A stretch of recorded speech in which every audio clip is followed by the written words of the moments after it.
wrote the poem time and time again. By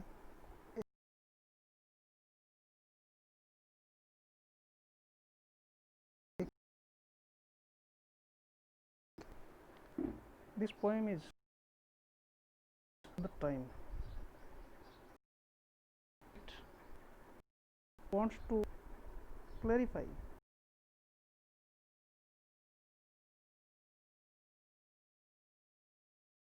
of religion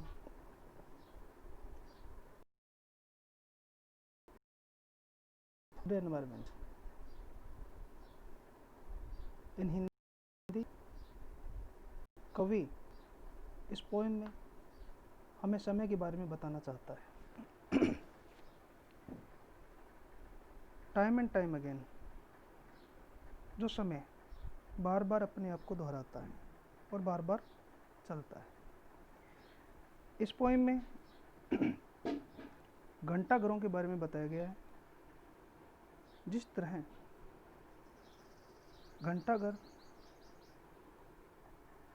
प्रत्येक घंटाघर अपनी अपनी घड़ी रखते हैं, अलग अलग स्थानों पर वो घंटाघर स्थापित होते हैं। इन घंटाघरों में वैसे तो बात कॉमन होती है समय देने की, लेकिन इनमें इनकी बनावट, इनके कारीगरों का किया काम, इनमें यूज़ की गई धातु इत्यादि की वजह से ये माइन्यूटली इनमें टाइम में थोड़ा डिफरेंस होता है, लेकिन फिर भी सबका काम है समय बताना। बिल्कुल ऐसे ही एग्जैक्टली अवर रिलीजियस जो पर्सन है, जो हमें, जिन्हें हम धर्म उपदेशक कहते हैं, अलग अलग धर्मों में अलग अलग सिद्धांत के माध्यम से हमें बताते हैं। उन सभी का भी एक ही काम है, धर्म के बारे में बताना, ईश्वर अल्लाह वाहिगुरु गॉड, इनके बारे में बताना। लेकिन उनकी समझ या उनके समझाने के तरीके में जो कमी रह जाती है, इस वजह से वे अपने मार्ग से भटक जाते हैं और समाज को दिग्भ्रमित कर दिया जाता है। समाज दिग्भ्रमित हो जाता है क्योंकि समाज के लोग उन्हीं उपदेशकों को सर्वोपरि मानते हैं। तो हम पोएम को पढ़ेंगे। Listen to the clock towers. Clock towers, जैसा कि आपको बताया गया है, क्लॉक टावर्स घंटा घर हैं। As you know, in all time, in all cities, we can see clock towers situated middle of the city. शहर के बीचों बीच घंटाघर स्थापित किए गए थे लोगों को समय बताने के लिए। और लिसन इन फर्स्ट लाइन, और listen to the clock towers. इन घंटाघरों को सुनते हैं हम, जो अपना समय बताते हैं।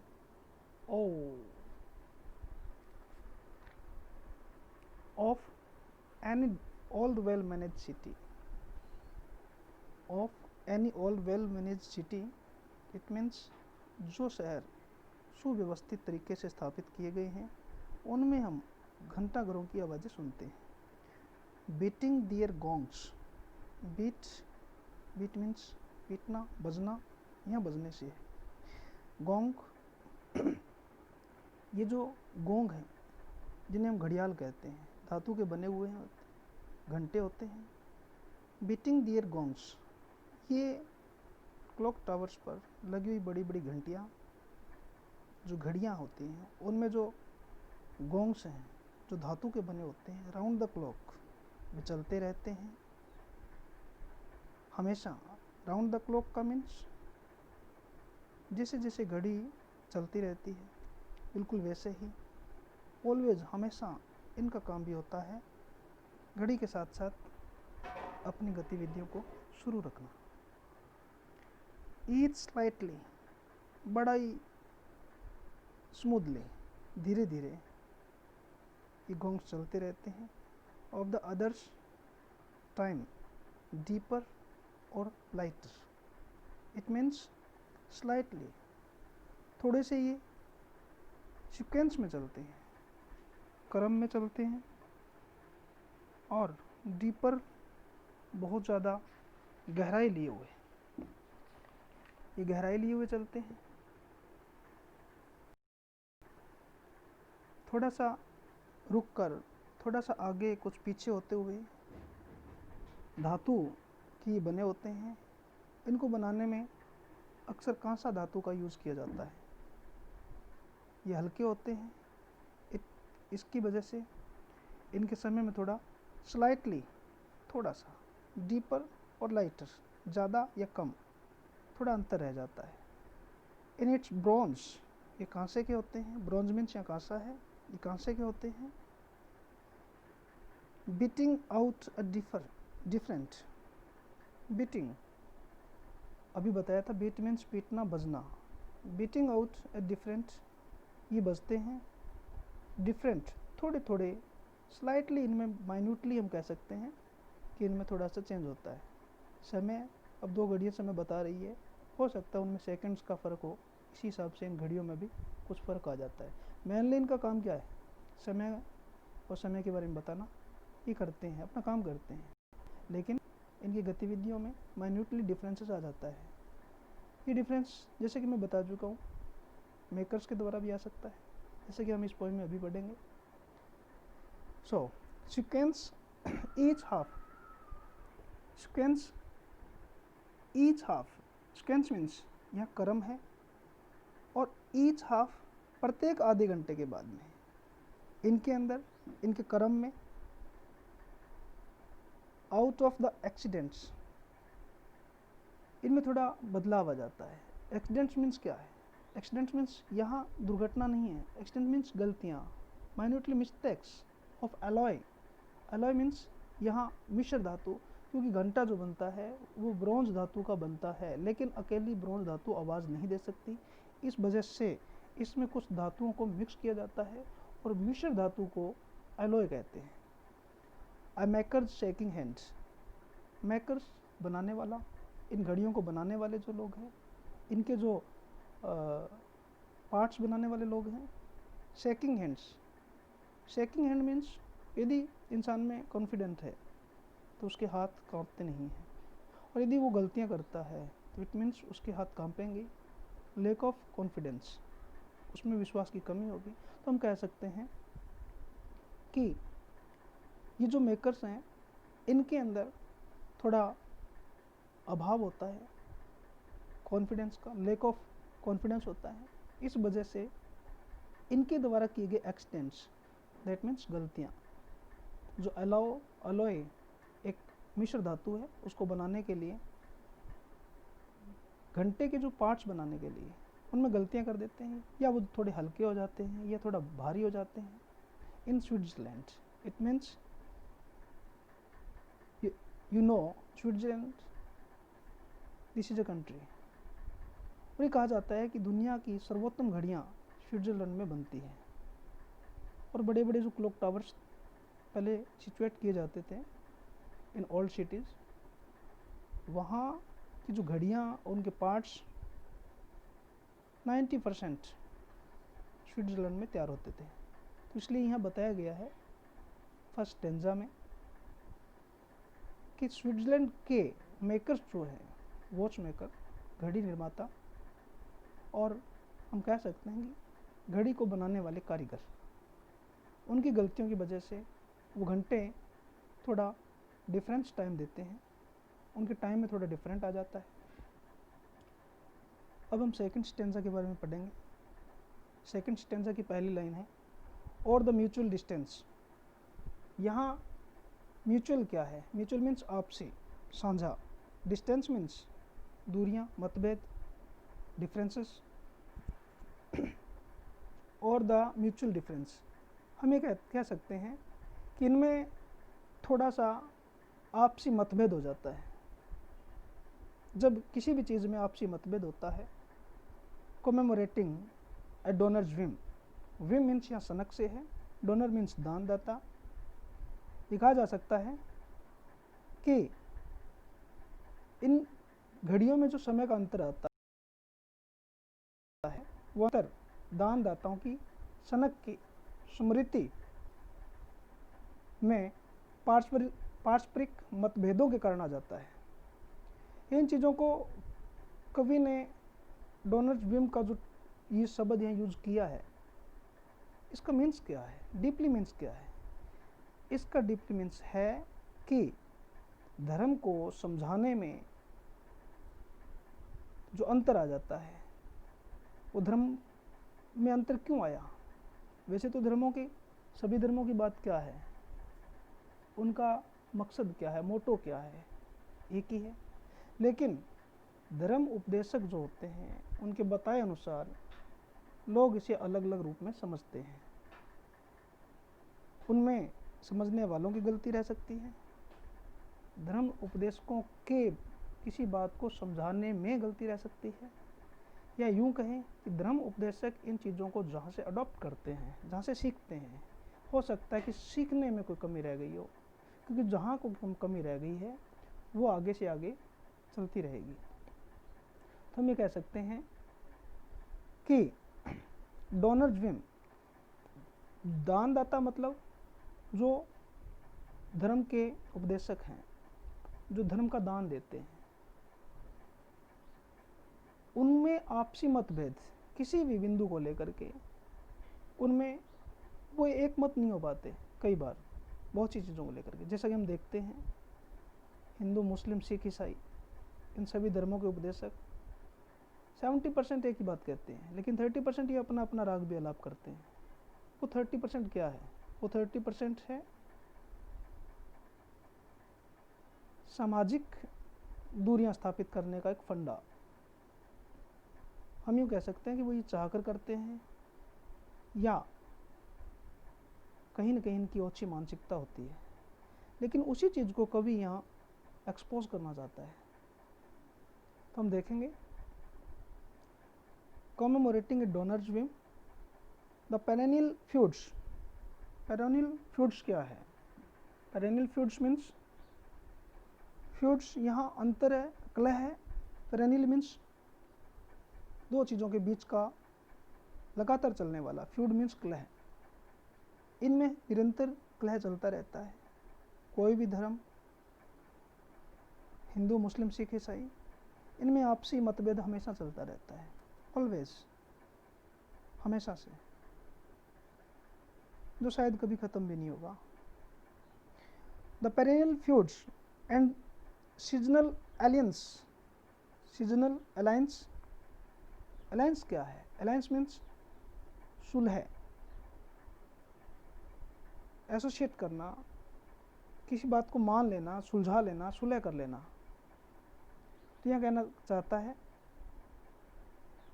कि धर्म उपदेशक अपने अपने धर्म को समझाते हैं। और यहाँ पेरेनियल फ्यूड्स बताया गया है, सीजनल अलायंस बताया गया है। सीजनल मीन्स शॉर्ट टाइम, कम समय के लिए, कम समय चलने वाला। इनमें यदि सुलह भी हो जाती है तो वो कम समय तक चलती है। इनमें इनका निरंतर कलह चलता है, बीच बीच में कुछ समय के लिए सुलह भी होती रहती है। और वो सुलह क्यों होती है? कभी कहना चाहता है कि वो सुलह एनवायरनमेंट में परिवर्तन, चेंजेस के कारण होती है, इनके थॉट्स में चेंजेस के कारण होती है, या फिर इनके अंदर चलने वाले मीनिंगलेस जो इश्यूज होते हैं, जो राइट्स दंगे करवाते हैं। सोसाइटी भी फिर इनको वार्न करती है, उस वार्निंग की वजह से कुछ समय के लिए इनको कुछ टॉपिक्स पर एकमत होना पड़ता है। उस चीज़ को बोला गया है अलायंस सीजनल, मीन्स कुछ समय के लिए इनमें सुलह हो जाना। Next, of Hindu, Christian and Muslim. जैसा कि बता रहा है, हिंदू है, मुस्लिम है, क्रिश्चियन है, इनमें भी आपसी निरंतर झगड़े चलते रहते हैं। Cut off sometimes by change of wind. Change of wind, change of wind क्या है? Change of wind means, sorry, change of mind, यहाँ मिसप्रिंट हो गया है।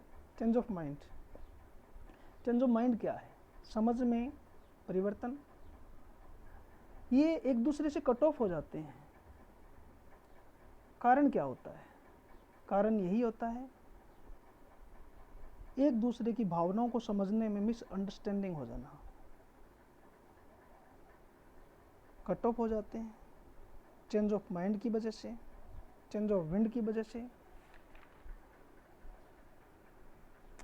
चेंज ऑफ विंड क्या है? चेंज ऑफ विंड परिवर्तन आ जाना, वातावरण में परिवर्तन आ जाना। और चेंज ऑफ माइंड समझ में परिवर्तन आ जाना। या फिर हम कह सकते हैं सायरन। सायरन क्या है? सायरन मीन्स एक आवाज़, और उस चेतावनी की वजह से, उस आवाज़ क्या है? वो समाज की चेतावनी है। जैसा कि मैं अभी बता चुका था, सोसाइटी वार्न करती है। जब सोसाइटी को लगता है कि हाँ कुछ गलत हो रहा है, तो वो इन उपदेशकों को वार्न करती है। वो वार्निंग जो है वो यहाँ सायरन के रूप में है। Between the peace of backstreet quarrel. किस चीज़ के बारे में? बैकस्ट्रीट क्वारल क्या होता है? डिस्प्यूट ऑन मीनिंगलेस इश्यूज, सारी बातों पर झगड़े, उनको बोला गया है। ये एक यहाँ फ्रेजल है, फ्रेज कह सकते हैं, और फ्रेज के रूप में बैक स्ट्रीट क्वारल। आगे देखेंगे। Next and last stanza. One day you look up and see one of them. एक दिन आप देखते हैं, किसी एक घंटाघर को देखते हैं। One of them, one of them means उनमें से एक, उन बहुत सारे घंटाघरों में से एक को आप देखते हैं। आईलेस, नेत्रहीन। नेत्रहीन क्यों कहा गया? ये उन धर्म उपदेशकों के लिए है, ये उन लोगों के लिए है जो हमें दिग्भ्रमित करते हैं। वो नेत्रहीन हो चुके हैं क्योंकि वो हमें मार्गदर्शन करने में, हमारा मार्गदर्शन करने में असमर्थ है। इसलिए उनको पोइट आईलेस कहता है। साइलेंट, बड़े शांत। क्यों? क्योंकि वे लोग, वे चीज़ें, क्लॉक टावर है, भले वो धर्म उपदेशक जो अपना एक्सप्रेशन देने में अनेबल होते हैं, वक्तव्य देने में असमर्थ होते हैं, वो वहाँ साइलेंट होते हैं। A zigzag, sky shoving. Zigzag क्या है? टेढ़ा मेढ़ा, टूटी फूटी। ये कहता है कि जिस तरह से टूटी फूटी घड़ी में, क्योंकि ये ओल्ड टाइम में सिचुएट की गई घड़ियाँ हैं और सार संभाल के अभाव में टूट फूट चुकी हैं, तो कुछ इस तरह से टूट चुकी हैं कि उनके नीचे से हम देखते हैं तो उनके अंदर से आर पार हमें आसमान दिखाई देता है, क्योंकि उसका जो सरफेस टूट चुका है, बैकग्राउंड टूट चुका है, उसके बीच में से, उस सुराख के बीच में से हमें आसमान दिखाई देता है। तो वो टेढ़ा मेढ़ा आसमान, उस टेढ़ी मेढ़ी जो फूट पड़ चुकी है उस सुराख में से, वो टेढ़ा मेढ़ा सुराख जो है उसमें से हमें आसमान दिखाई देता है। इसी तरह धर्म के बारे में कहना चाहता है पोइट कि धर्म को तोड़ मरोड़ कर हमारे सामने प्रस्तुत कर दिया जाता है। यहाँ हम lake of understanding about the religion, ये जो धर्म उपदेशक हैं, जो अपने आप को धर्म के लीडर कहते हैं, एजेंट ऑफ द गॉड्स, ये लोग lake of knowledge about the right religion, इसकी वजह से ये अपने टूटे फूटे मतलब कम नॉलेज को लोगों के सामने प्रस्तुत करते हैं।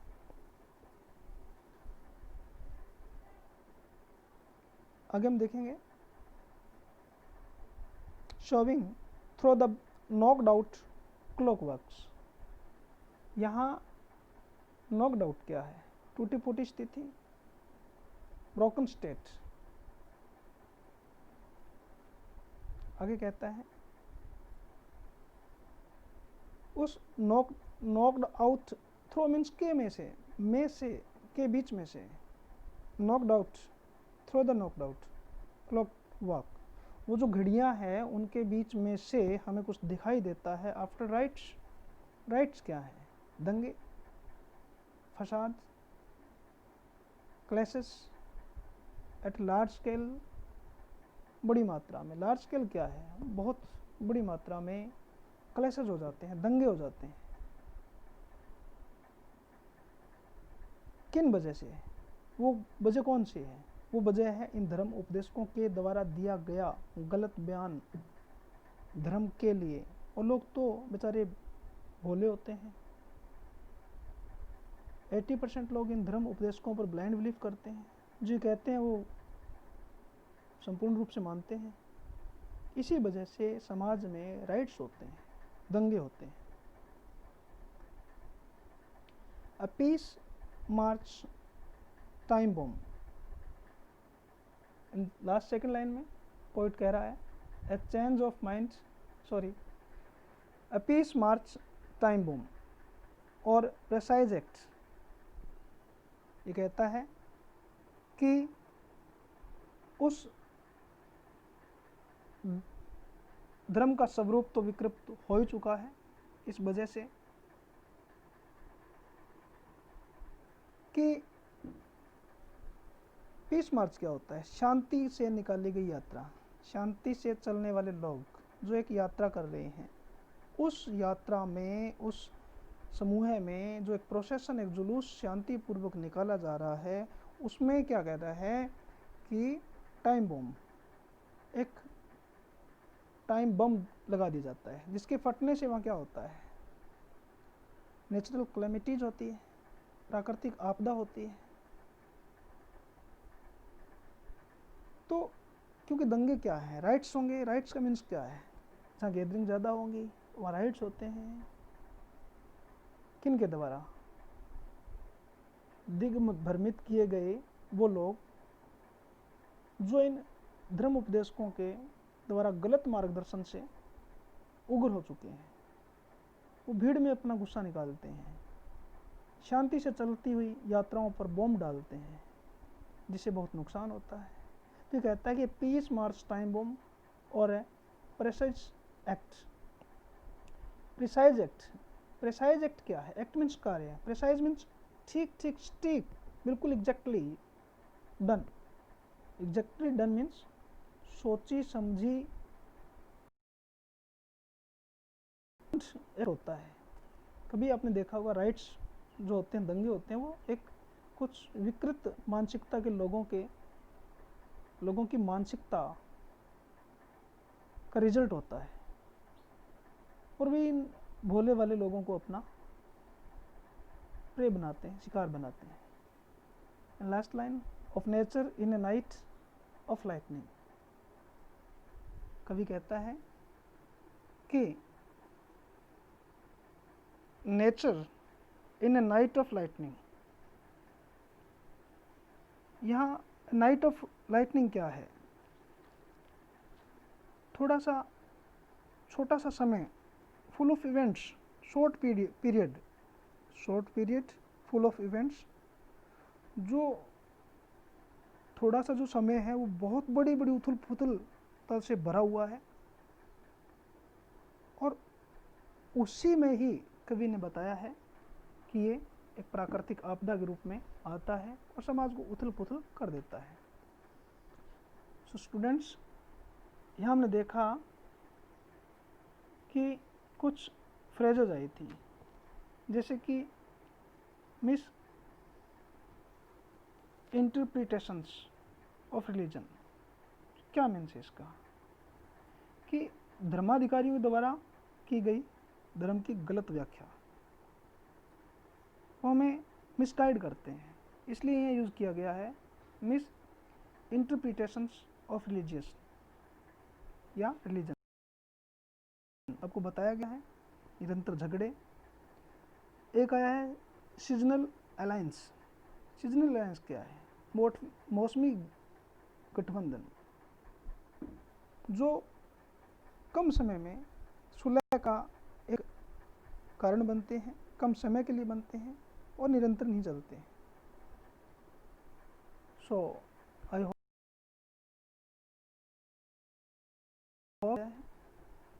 students, the next topic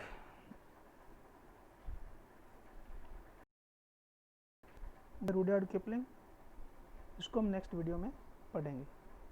thanks.